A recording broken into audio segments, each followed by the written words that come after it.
Fatima, when we are talking about these unemployment benefits being pulled back early, who has the most to lose here?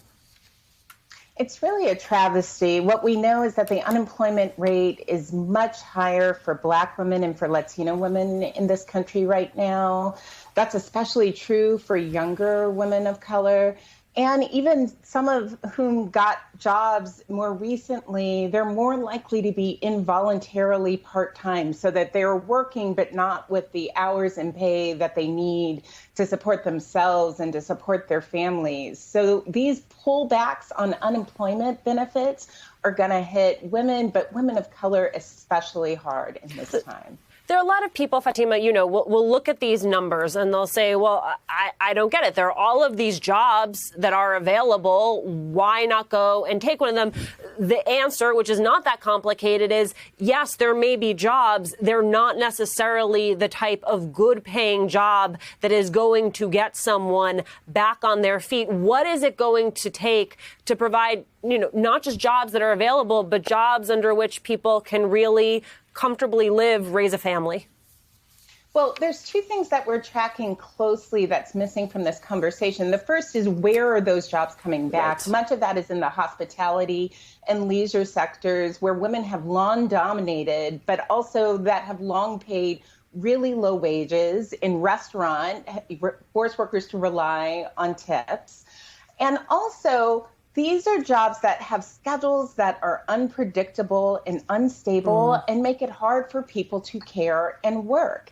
And so until we attend to the low wages in those sectors, but also the care crisis in this country, we're going to have women, and especially moms, in a terrible box. Right. And I want to talk about that care crisis because it is more in focus, it seems to me, than it has ever been before, in part because of the way that this administration framed their overall infrastructure plan, actually looking at the care economy. The care economy as it is now, Fatima, it is unsustainable, right? I mean, it's not just about can we get past this bump in the road. It is about the fact that it is not working. There has to be a complete revision of America's care economy. What would that look like in your perfect world?